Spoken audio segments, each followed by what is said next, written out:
Dernière étape et de surcroît la dernière apparition aussi sur le sol européen des acteurs nombreux, 115 partants en Suisse de l'Intercontinental Rally Challenge. En vous rappelant que du 9 au 11 novembre on changera de décor, même de continent, on ira très loin. On ira faire un petit tour du côté de la Chine pour la grande finale. La Suisse, paisible, mais qui revit le plaisir ce week-end avec donc sa dernière apparition européenne. Elle est importante puisque regardez le tableau des points. Enrique Garcia Orreda 39 points, Andrea Navarra, Nicolas Vouilloz 32 points. Oui, c'est en Suisse que le titre pilote peut se jouer avec une triangulaire, un match à 4 et même carrément un top 5. Il y a Nicolas Vouilloz qui a été jusqu'à présent le seul à pouvoir remporter 2 rallyes cette année, Enrique Garcia Orreda. Et puis du côté également de chez Abarth, l'on suivra Andrea Navarra. Car nous avons bien sûr parlé des pilotes, mais parlons aussi des voitures, aux petits soins avec la voiture notamment des deux Nicolas Vouilloz, Nicolas Klinger, avec le rappel également de la composition du programme par rapport au spécial. Et c'est le bras de fer, j'en termine juste à ce propos, entre Peugeot et Abarth, et ça se joue aussi, ça peut se jouer en tout cas mathématiquement en Suisse. 17 spécial pour un rallye justement qui va se terminer aujourd'hui, qui va connaître son apothéose finalement, qui en tout cas connaîtra son résultat final ce samedi et non demain dimanche. Vous avez bien sûr noté les rendez-vous horaires et après la 13e spéciale. Allez, on va dire quand même c'est une bonne nouvelle, n'ayons pas peur de prononcer ces mots-là puisque c'est bel et bien Nicolas Vouilloz avec Nicolas Klinger qui sont en tête. Le duo des Nikos s'est montré absolument intraitable. Et puis vous l'avez vu avec le tableau il y a presque quelques instants en fait avec Andrea Navarra. Il faut se départager, ils sont toujours dans la course au titre. Nicolas Vouilloz et Nicolas Klinger justement de marquer un maximum de points pour pourquoi pas terminer champion. On reviendra justement sur ces conditions mathématiques avec Enrique Garcia Orreda qui peut être aussi champion ici s'il marque 3 points de plus que Navarra par exemple, ou même s'il termine dans le top 5 et que Navarra ne devait pas par exemple marquer le moindre point. Et en ce qui concerne Nicolas Vouilloz, eh bien, il faudrait en fait qu'il marque 4 points de plus, tout simplement Enrique Garcia Orreda par rapport à Nicolas Vouilloz qui, c'est clair, voyez le rythme et voyez la détermination du pilote français, ne l'entend pas de cette oreille. Puisque nous suivons une Peugeot, je vous rappellerai que Peugeot ici au Rallye du Valais peut être titré si la marque française marque un minimum de 7 points. Ou alors Peugeot marque 12 points de moins, imaginons qu'il n'y ait qu'Atombe que Abarth. Et si jamais il devait y avoir 12 points de marqués, pour en terminer un petit peu avec cette alchimie mathématique, eh bien la différence avec Abarth se ferait par l'appréciation du nombre de victoires ou bien du nombre de deuxième place. Et en matière justement de nombre de victoires, l'avantage statistique est largement justement en faveur de Peugeot grâce notamment à Nicolas Vouilloz qui a été vraiment très impressionnant, lui qui déjà s'était imposé en Turquie puis qui avait vraiment décroché, remporté une victoire déterminante. Vous voyez justement le nombre de spéciales à remporter, 9 ici en Suisse, et qui avait remporté également le rallye de Zlín en République tchèque, le fameux Barum Rally du grand Nicolas Vouilloz. Avec donc 9 victoires de spécial, hein. C'est remarquable. Umberto Scandola. On va retrouver justement Nicolas Vouilloz, écoutez-le bien. Nicolas, vous dominez vraiment ce rallye. Et après justement ces 13 spéciales disputées, vous êtes en tête, vous avez poussé fort? Oh, non, pas vraiment, elles ont été difficiles, longues aussi. Avec des conditions assez différentes, avec une adhérence aussi elle-même très changeante, il a fallu s'adapter. Et ce qui nous a aidé, c'est d'avoir fait le bon choix de pneus au bon moment au niveau de la texture des pneus. On a perdu un petit peu de temps dans la première, mais on a réussi à le rattraper, on l'a montré en tout cas. Alors est-ce que vous avez justement changé quelque chose par rapport au setup de la voiture? Non, on va les laisser comme cela. Non, la voiture a jusqu'à présent vraiment très bien marché. Là, j'espère que ça va être un petit peu plus facile. Et en plus, maintenant, nous avons localisé, oui, bien vu de la part de Nicolas Vouilloz, nous avons localisé les endroits qui étaient piégeux par rapport justement au secteur assez glissant. Voilà donc pour Nicolas Vouilloz. Une très belle course encore une fois de notre ami Nicolas Vouilloz avec Nicolas Klinger. Au petit soin, la Peugeot du team Peugeot Sport Espagne, avec également le team qui comprend bien sûr Enrique Garcia Orreda. Reste à savoir finalement comment le personnage vit cette domination de Nicolas Voyoz.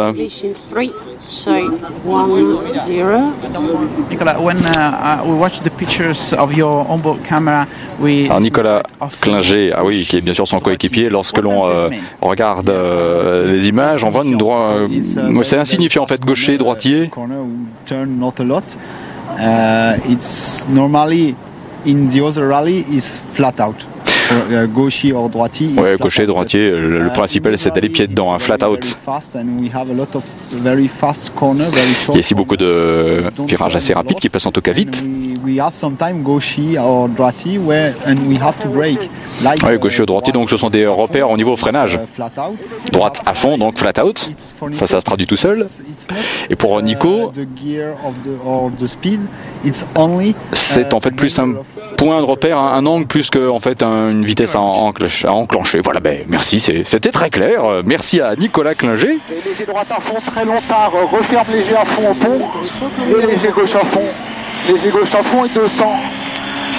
Léger gauche à fond absolu à la bite, et 120. 120, léger ciel à fond, moins 4. Pour 70, léger droite à fond long. Léger droite à fond long, dans long droite léger frein, et gauche 7, long petite corde. 100, léger droite à fond tard à la bite, léger bosselé. 80, gauche 7. 80, gauche 7. Et léger droite à fond. Et léger gauche à fond, vraiment pas corde. 70, droite à fond long à voir. Sur gauchis au ciel, sur droiti. Gauchis au ciel, sur droiti. 70, gauchis, sur droiti au rocher, pas corde. Et léger droite à fond, jump en sortie. 80 au rocher plus 20. Gauche 7, court. Gauche 7 plus court. 60. Long gauche ferme 6 plus tenir. Et droite à fond long. Et léger gauche à fond, léger frein. Et droite 6 plus plonge. Droite 6 plus plonge. 60, léger droite frein sur épingle gauche. 70. Épingle droite. Épingle droite. Et gauchis. Donc aujourd'hui nous avons enrichi notre vocabulaire de fan de rallye entre gauchis et droiti. Allez, nous restons avec une mécanique Peugeot et cette fois-ci il s'agit du rugissant moteur, bien que là il soit naturellement à l'arrêt pour cause d'Enrique Garcia Orreda et de son compatriote copilote Costa dans la course au titre qui rappelle en ce qui concerne justement le pilote Peugeot Sport espagnol qui est passé en tête après le rallye de Zlin après avoir su justement profiter des déboires d'Andrea Navarra qui avait terminé là-bas 7e à l'arrivée. Il a 39 points, c'est donc 7 de plus que Andrea Navarra et Nicolas Voyoz qui sont arrivés ici en Suisse avec 32 points de marqués tous les deux. Enrique Garcia Orreda le déclarait avant le départ de ce rallye du Valais: je ne me colle pas de pression inutile, sachant effectivement que ce rallye du Valais peut se terminer en fonction du résultat par l'attribution du titre avant même le dénouement final du 9 au 11 novembre en Chine, qui sera donc le pays d'accueil de la finale de l'Intercontinental Rally Challenge 2007. Il ne se met pas la pression. Comment a-t-il vécu ce rallye? C'est la question justement qu'on va lui poser, Enrique Garcia Orreda, dans quelques instants. En même temps que nous suivons bien sûr la Peugeot numéro 1 avec Jordi Barrabés Costa aux côtés de Enrique Garcia Orreda, passé finalement en tête du provisoire plutôt grâce aux résultats, à la constance de ces résultats que par les victoires. Donc Enrique Garcia Orreda, écoutez-le bien, dans la course au titre l'Espagnol. Enrique, ¿cómo estaban los tres primeros tramos de hoy? Alors, que dire Enrique à propos des trois premières spéciales de la journée? Eh bien, aujourd'hui, elles ont été assez surprenantes au niveau de leur teneur. Ça a été très très serré. Il y a eu quand même pas mal de places qui étaient assez de marques résiduelles, plutôt de marques humides, pardon. Ça a été assez difficile, mais on s'est bien battu, on s'est battu en tout cas. Está la cabeza de Enrique, donde está al campeonato, al rally. Maintenant, quel est votre état d'esprit par rapport justement au championnat, puisque rappelons-le, vous êtes en tête? Bon, bien sûr, le championnat, je suis obligé d'y penser. Mais il reste encore ici 4 spéciales à disputer, à nous de ne pas commettre d'erreurs, on prend du plaisir. On va voir ce que donnera bien sûr le résultat du rallye et bien sûr la situation au championnat. Pero básicamente está igual que ayer. Muchas gracias. Voilà, muchas gracias à Enrique Garcia Oreda. Nous allons retrouver dans quelques instants Jean-Pierre Nicolas, qui est bien sûr directeur du développement pour IRC Motorsport, le Board of Management, si je puis m'exprimer en ces termes. Ce sera justement une interview en français parce que le personnage naturellement reste aussi attiré par tout ce qui est mécanique Peugeot. L'assistance c'est toujours un moment délicat. Là on est devant la voiture de Oreda. Qu'est-ce qui se passe? Là c'est pas un moment délicat parce que c'est une assistance plutôt relaxe comme ils me l'ont dit là. Ils ont juste vérifié tous les contrôles, contrôlé que tout soit serré parce que bien sûr avec toutes les vibrations de la course tout peut arriver. Ils ont contrôlé le jeu, les différents jeux possibles sur les roulements, sur les moyeux. Ils ont purgé les freins et puis l'ingénieur moteur a vérifié les paramètres électroniques du moteur pour voir si tout allait bien parce qu'ici il y a des grosses différences d'altitude, il y a des corrections altimétriques importantes. Donc apparemment tout va bien sur la voiture, c'est vraiment une petite assistance de routine. Très bien, merci beaucoup. Voilà pour Jean-Pierre Nicolas et les interventions en cours auprès des pilotes Peugeot en général, que ce soit Enrique Garcia Oreda ou même Nicolas Vouilloz. Un petit clin d'œil tiens Peugeot Team Belux avant de parler des Abarth. Bernd Casier s'est sorti, grosse sortie de piste pour lui, pour Frédéric Miclotte, abandon très tôt dans ce rallye du Valais. Allez, passons maintenant au collant Abarth justement, avec notamment Umberto Scandola qui avait terminé 4e du San Remo, qui a fait belle, forte et bonne impression, et autant dire d'ailleurs que c'est à l'occasion du San Remo qu'il a quelque part gagné son ticket d'invitation de participation à ce 48e rallye du Valais, parce que c'est vrai que pour le team Abarth, quoi qu'il en soit, la situation, si elle n'est pas dangereuse, elle est un petit peu périlleuse quand même. Il faudrait permettre à la marque de retrouver le chemin de la victoire par rapport justement aux très offensives Peugeot. 4 victoires pour les Peugeot, 3 pour les Fiat. On va se retrouver dans quelques instants avec Umberto Scandola, que vous pouvez effectivement retrouver en 3e position à 51 secondes 4 du leader Nicolas Vouilloz.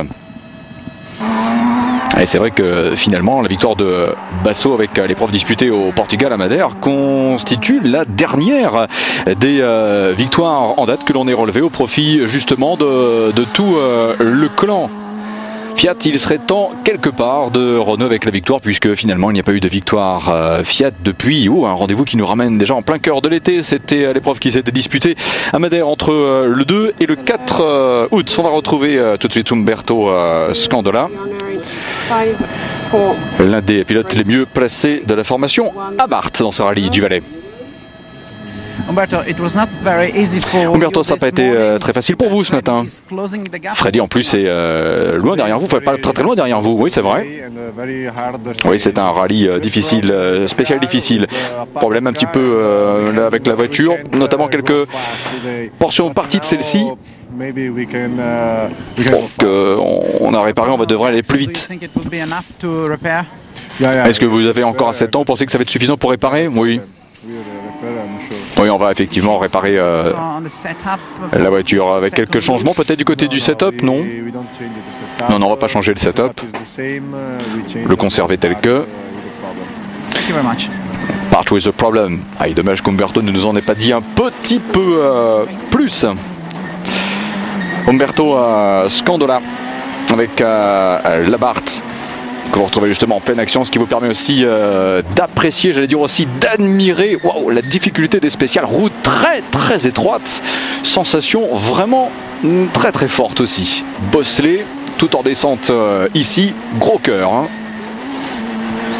Voilà, raison pour laquelle effectivement les voitures sont au beau soin une fois qu'elles sont ramenées du côté de l'assistance. Allez, Enrique Garcia Oreda est effectivement en 2e position à 28 secondes. On marque une petite pause, nous aussi on met au point mort, on serre le frein à main, on se retrouve avec vous dans quelques instants, toujours pour ce spécial rallye du Valais. A tout de suite. Retour au rallye du Valais où il fait beau alors que la météo était quelque part appréhendée, en espérant qu'il ne fasse pas trop froid. Freddy Loax est en 4e position et c'est lui que nous allons retrouver, le pilote belge. Freddy, vous êtes en train de réduire l'écart par rapport à Umberto Scandola. C'est en même temps très, très serré. Oui, on est effectivement revenu sur lui.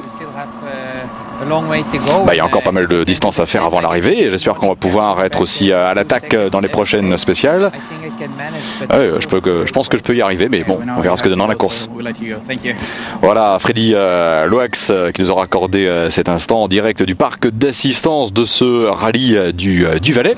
C'est vrai, il était après la 13e spéciale à 3 secondes 6 seulement de Umberto Scandola et à 55 secondes tout rond de la voiture de Nicolas Vouilloz et de Nicolas Klinger. Voilà pour Freddy Loax justement que l'on retrouve avec son copilote Chevalier pour les pilotes de la délégation belge Eddy Chevalier avec la voiture du team Freddy Loax. Et encore une fois pour Bernd Casian, on revient un petit instant, c'est vrai, un pilote belge, mais justement c'est un compatriote de Freddy Loax. Vous rappelez que dans les tout débuts de ce rallye du Valais, les premières spéciales, il y a eu une grosse sortie de la Peugeot 207 S2000 de Bernd et de Frédéric Mikloth. Maintenant on va retrouver Andrea Navarra dans quelques instants, bien sûr qui reste le chef de file du clan Abarth et qui dans le classement, autant vous le dire, est en 5e position. L'ex-leader de l'Intercontinental Rally Challenge qui espérait ici en Suisse remonter justement au classement a malheureusement débuté ce rallye dans la peine, dans la frustration même, avec une crevaison qui aura affecté sa voiture alors que justement l'Italien disputait la 2e spéciale. Il est clair que cela a eu des incidences au niveau du classement général, d'emblée ou presque. Navarra a perdu contact avec des Garcia Oreda ou même des Nicolas Vouilloz. Qu'en est-il? État d'esprit avec Andrea Navarra que nous allons tout de suite retrouver. Alors, ou dans quelques instants, voilà, tout de suite Andrea Navarra. Andrea Navarra depuis le parc d'assistance. Voilà. Nous sommes justement revenus aux côtés de la voiture de Andrea, de Dario Desposito. C'est juste l'instant de retrouver Andrea, qui j'en suis sûr a échappé à notre caméra chef. Et pourtant il est là. Andrea. Voilà. Bon, apparemment ce matin ça n'a pas été très bon pour vous. Hein. Qu'est-ce qui s'est passé? Maintenant je fais ma course. J'en attends quelque chose, j'espère quelque chose qui pourrait me permettre de remonter, sous-entendu. Bon, c'est la course, hein. Il n'y a pas vraiment grand chose que je puisse faire sinon pour changer ma position. Il y a encore 3 spéciales à disputer. Comment elles vont être pour vous? Comment elles se présentent? Bon, difficile. Il y a pas mal de changements au niveau des conditions du revêtement. Les fameuses plaques d'humidité résiduelle. J'accroche un petit peu sur le mot tout à l'heure, mais c'est ce qu'il veut dire aussi. Il faut faire attention aussi dans les portions les plus rapides. Nous verrons bien. Voilà, un petit peu dépité quand même, Andrea Navarra qui désolé si le commentaire vous paraît sévère, mais avait quand même loupé le rendez-vous du San Remo et qu'il a espéré se refaire. Et regardez bien justement, c'est ce que ce schéma vous montre de façon très claire. Vous voyez la fameuse 2e spéciale. Et bien voilà, la crevaison, ça l'a carrément fait redescendre en 11e position. La courbe bleutée du haut est celle de Enrique Garcia Oreda. Alors si on montre la voiture de Oreda, en tout cas sa courbe, c'est parce que c'est lui qui est en tête du championnat. Et le rallye, il est lui-même pour l'instant dominé par Nicolas Vouilloz. Ceci explique cela. Et là, regardez bien l'écart. Ça se paye au prix fort, une crevaison. 5e, certes, mais à 3 minutes 32 secondes et 4 dixièmes du duo des Nicolas. On l'a vu finalement avec le trait de visage d'Andrea Navarra dans la rubrique c'est malheureusement d'ailleurs irrattrapable. Là, vous avez, sauf circonstances très particulières, un exemple assez flagrant. Andrea Navarra en fait qui s'était distingué par une victoire en ouverture de saison et depuis plus rien. Alors reste à savoir si ce rallye du Valais va bien se terminer. Et c'est un rallye asphalte. Et d'ailleurs, ça m'amène à revenir un petit instant sur le rallye de Chine en clôture du calendrier entre le 9 et 11 novembre, qui lui sera un rallye gravier. À voir justement si les Abarth pourront ainsi donner le pion par rapport aux Peugeot et notamment les voitures du Peugeot Sport Espagnol de Enrique Garcia Oreda ou bien de Nicolas Vouilloz. Fausse apparence de calme relatif au niveau effectivement du paddock ensoleillé. Allez, on va se retrouver maintenant. Alors encore avec des Peugeot, c'est clair, mais avec des Suisses. Et puis c'est un équipage sympa. C'est Christian et c'est Catherine. C'est la famille Jacquillard que vous avez ici en pleine action. Alors malheureusement pour eux, Bah oui, c'est vrai que là, nul n'aura été vraiment prophète en son pays, puisque Christian et Catherine ont dit au revoir aux spectateurs. Ils ont malheureusement dû abandonner.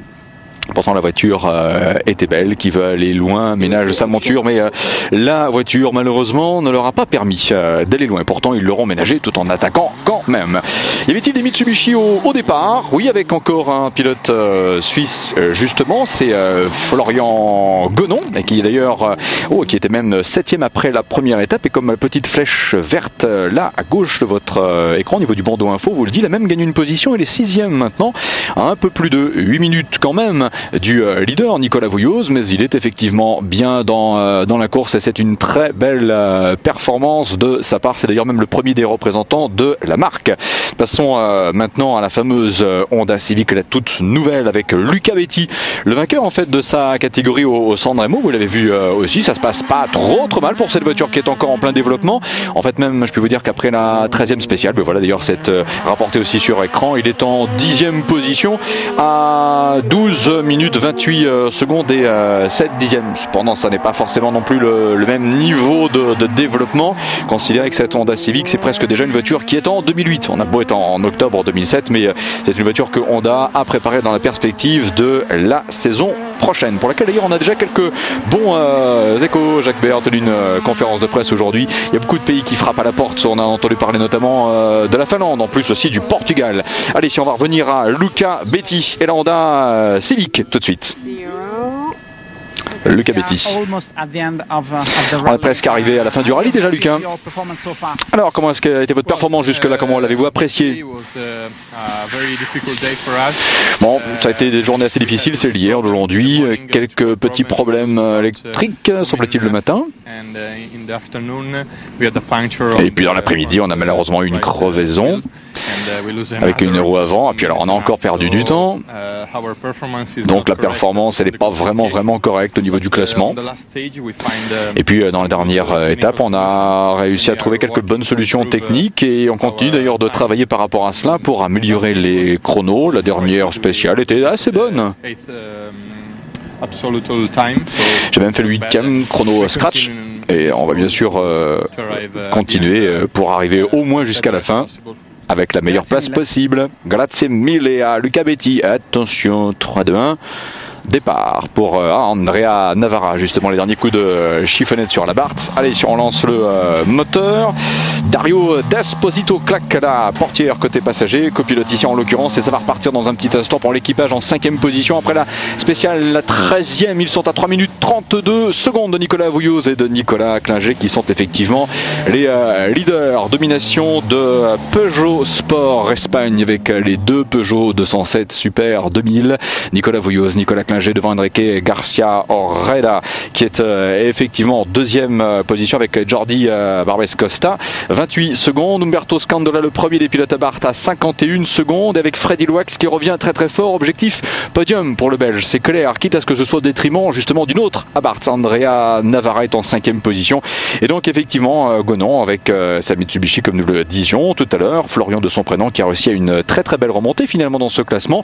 Davis Cremona avec le statut de 2e pilote Mitsubishi est également bien placé puisqu'il est effectivement en 7e position devant Jean-Philippe Radou. Jean-Noël Grégoire, un équipage belge, Philippe Roux, Eric Jordan qui sont en 9e position. Voici pour les prochains rendez-vous horaires en ce qui concerne effectivement eh bien, d'abord les spéciales et puis 16h45, Eurosport 2, on se retrouve bien sûr pour faire le point, connaître les résultats des dernières spéciales et pourquoi pas le nom du gagnant de l'équipage vainqueur du classement général final et peut-être, pourquoi pas, des changements de leader. On le verra. Un rallye, belle image. Merci de nous avoir suivis. On se donne rendez-vous cet après-midi sur Eurosport 2 pour la suite et fin du rallye du Valais. Très bon week-end.